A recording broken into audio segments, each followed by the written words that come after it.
give you something I rarely say to people, is that there was 3 main points that I think made a difference in my life. And point number 1 is that I realized very early on in life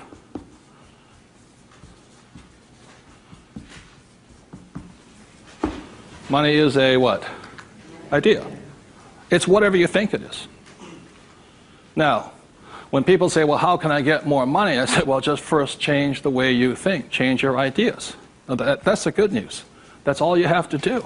I realize when I talk to people about money, I'm slamming straight into their ideas. And, you know, a lot of times with money, there's several subjects you don't talk about at the dinner table: sex, religion, politics, and money, and whatever. And the reason for that is it's a very volatile subject. Whereas in my family, my poor dad, the school teacher family, was, I'm not interested in money. Money is not that important to me. I began to realize that was my poor dad's idea, was his attitude. Whereas my rich dad always said to me, money is power. Money gives you power. Respect it. Treat it respectfully. You know, so there's all these different ideas about the subject of money. The thing I hear people say is, I'll never be rich.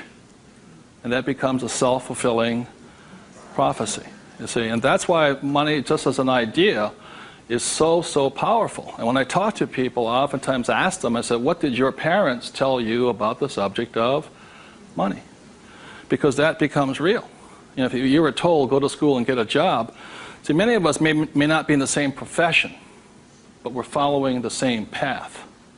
And most people did not come from families that were rich. In America, less than 1 out of 100 people at age 65 becomes rich. In the richest country in the world. 1 out of 100. 4 become wealthy. I think 56% are dependent upon the government or a pension to take care of them. And they start going downhill. So what I had to do, what I'm going to be talking to you about, is I had to watch my ideas, I had to watch what I said, and I had to watch who was giving me the ideas. Okay? Because they're not the same. Like you go to one doctor and they say, you know, eat a low-fat, high-carbohydrate diet. You go to another doctor, they say, eat a high-fat, low-carbohydrate diet. Somewhere you got to make your choice. Number 2, the thing that I learned by having 2 dads with their contrasting points of view, I realized this really early on.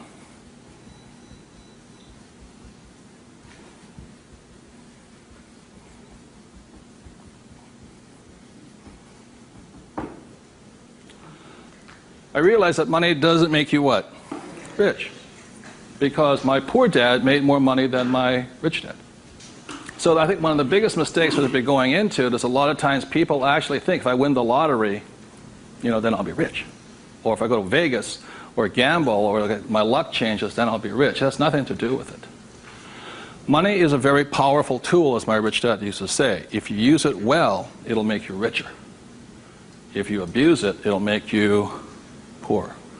So one of the big things that my poor dad made the mistake of saying, he always thought that if he got a pay raise, that would solve his money problems. And the trouble is, every time he got a pay raise, he got bigger problems. So it made him poorer and poorer the more money he made. Does that make sense, you guys? That was a very big problem with him. And then the third thing I realized by having 2 dads and having 2 contrasting points of view was that there's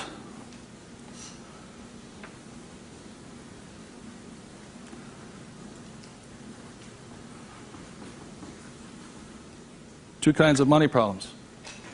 One problem is not enough money. The other problem is too much money. And they're both problems. And the thing that I say to people is this, that, you know, like I think most people think they're real special. I'm the only one with money problems. Well, the reality is everybody has money problems. Everybody. Every single person. Every company has money problems. Every country has money problems. Every government has money problems. Everybody has a money problem. What makes you rich or poor or middle class is how you challenge or handle the problem. And what most people do, since, you know, so most of us came from families where the problem was too much or too little. Too little. And that becomes our idea. We think money is scarce, hard to get, work hard for it. very popular idiom going around today suggesting that the way you get rich is cut up your credit cards. Oh, man. Live below your means.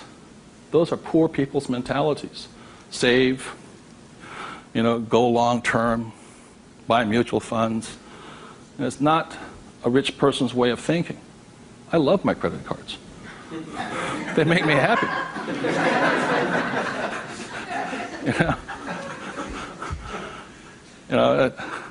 I drive, he says, drive a cheap car. I don't look good in a cheap car. I don't feel good. Now, the point I'm making here, again, there's poor, middle class, and rich. And very early on in my life, I really realized that being poor and struggling did not look good on my face. I did not like it. But I grew up in a family that if you were rich, the idea was that you were crooked, evil, not caring, inhuman, not generous, and all that stuff. So if I said I want to be rich, then I went against my family's values. It was tough having that. Now, the other thing I saw was that by my rich dad managing his money well and becoming a business owner and an investor, that he got richer and richer and richer. Then he had a different kind of problem. His problem was too much money. And my rich dad said to me when I was about 18 or 19 years old, he said, son, there's two kinds of problems. Not enough or too much. Which one do you want? And at that point,